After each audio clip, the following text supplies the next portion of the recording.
And this is when those two cars in the front are getting out there, and the guys have a chance to gain some momentum on them as this pack catches them. They can't do this for 10 laps. Eric Jones around. Back across the field. The big one, part 2 at Daytona. Yeah, they can't do this.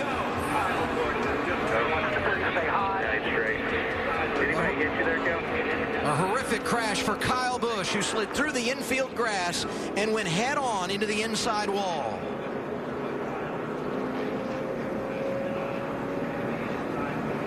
And he is climbing from that car, and that is an unbelievable sight. Wow. I mean, he hit that wall head on. Looked like he never even slowed down. Ah. And that's There's Samantha. She probably does not know that he's getting out of the car.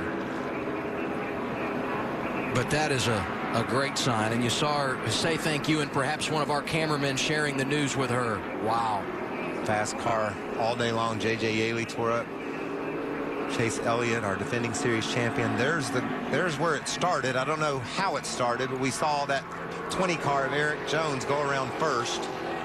Brian Scott in that top 10 part of the mix. He also got damage. And Eric Jones went across the start-finish line in third spot that lap and turned just as the exit did the tri-oval.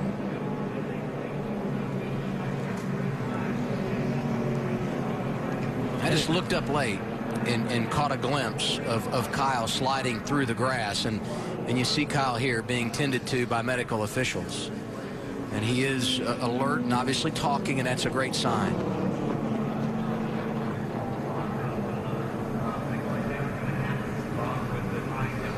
But it's got to be an incredibly helpless feeling as a driver when you're sliding through the grass like that and knowing there's not much you can do at that stage. Well, and for us, we've been lucky as competitors to see this sport evolve with the safety. And when you hit one of those concrete walls and you've been hitting these safer barriers, you have no idea the difference in what it feels like. And when you hit them head on like that, it is a violent impact. So one more time at what happened. Kyle is pushing Eric Jones, or behind Jones. Looks like there might have been some contact there.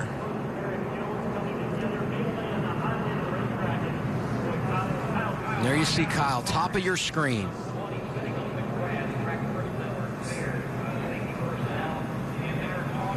And now we'll go from our blimp view, and there you see Kyle and Eric racing together, and just follow that 54 car after the contact with the white 20. Like there was some contact there, and Kyle bumps into Larson, and it turns him to the left. Elliott Sadler hit there by Brendan Gaughan. And there's the 54. You saw the impact. And we go on board with Bubba Wallace.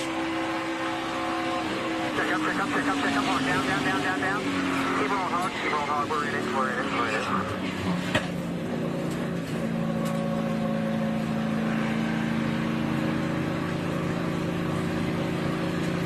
Chase Elliott already beat up from an earlier accident. Had a front row seat as well. 9 to go.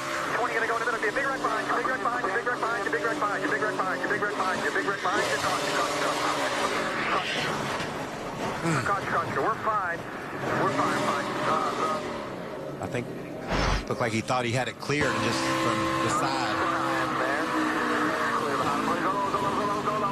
Come on, keep coming low, keep coming low. They're coming down. One coming down, coming down. Keep it back high, high. Out on the track, clear. Track is clear. Keep coming there. Track is clear. Saw the 14 of Kel Conley just tried to avoid the crash, and when he turned left, hit Chase Elliott. Dale Jr. working his way through. Half up now. One back high with you. 3 top. Keep coming top. Keep coming. You're clear. You're clear. Back it down. Back it down. What about that? Never lifted. Into the wall. Never let off the gas. He and Ty Dillon slide right through. Great job by Eric Almirola. You can see both of them into the wall, but they were able to slip through.